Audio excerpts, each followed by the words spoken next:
Bonjour, comment avoir confiance en soi? Aujourd'hui, vous êtes timide, vous avez des crises d'angoisse, vous êtes stressé, par exemple, quand vous devez parler en public. Comment sortir de cette spirale de l'échec? Je suis Yves Gauthier, coach en communication, spécialiste de la confiance en soi et de la prise de parole en public.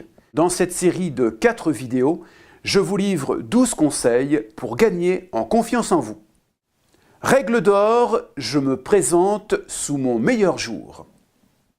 Premier conseil, il est important d'avoir un langage corporel de gagnant. Bon, alors il ne faut pas trop en faire, mais le principe c'est que très souvent, les personnes qui manquent de confiance en elles, ça se voit physiquement. Vous voyez, elles sont un peu voûtées, on a l'impression qu'elles veulent éviter d'être dans le regard des gens.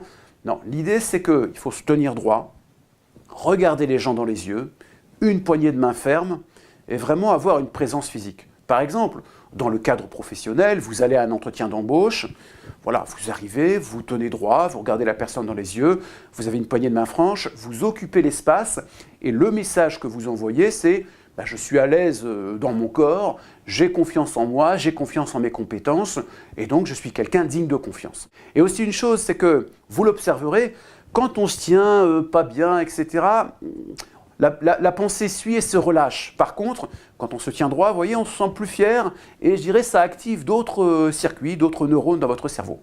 Deuxième conseil pour se présenter sous son meilleur jour, c'est votre voix. Alors bien souvent, les personnes qui sont timides, qui manquent de confiance en elles, vont avoir une toute petite voix, comme si elles ne voulaient pas déranger, c'est la petite souris, on n'entend rien, et puis surtout, c'est quelque chose qui n'est pas très articulé, vous voyez, on ne comprend pas trop ce que les personnes veulent dire. Le principe, c'est de parler relativement fort, de bien articuler, et puis surtout de ne pas parler trop vite. Souvent, les gens qui sont timides, oui, je voulais te demander un service, vous voyez, ça va très très vite. Par exemple, Paul a rencontré Virginie dans une soirée chez les amis, il voudrait l'inviter, par exemple, à une séance de tir à l'arc, pour sortir, pour faire connaissance. Bon, s'il l'appelle en disant « Oui, hello Virginie, c'est Paul, donc oui, blablabla ». Non, on pose les choses. « Oui Virginie, c'est Paul. Je pensais à une chose, et si je t'initiais au tir à l'arc? Vous voyez, bon, quelque chose avec une voix claire, posée, qui va montrer de la confiance en vous.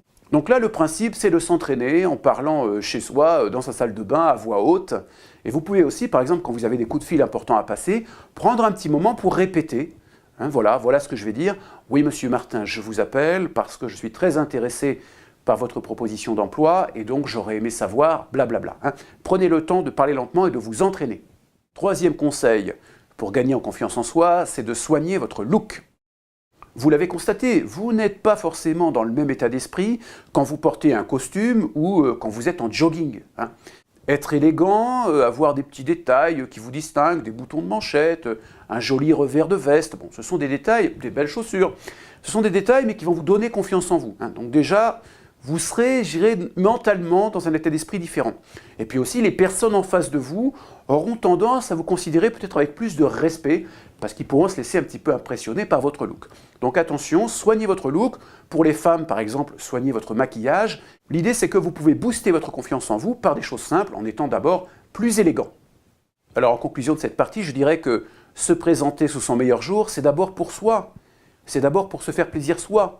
Pour s'accepter soi. Le meilleur exemple, c'est une femme qui est coquette parce qu'elle a d'abord envie de se faire plaisir. Et faire attention à soi, c'est aussi et d'abord une façon de se faire plaisir et c'est un bon chemin pour gagner en confiance en soi. Je vous donne rendez-vous dans la 3e vidéo. Là, je résoudrai un problème que beaucoup de gens timides rencontrent. Ils ne savent pas quoi dire. On leur pose des questions, ils ne savent pas quoi dire, ils ne savent pas quoi répondre. Dans cette 3e vidéo, je vous montrerai comment avoir toujours quelque chose d'intéressant à dire. Merci, à bientôt.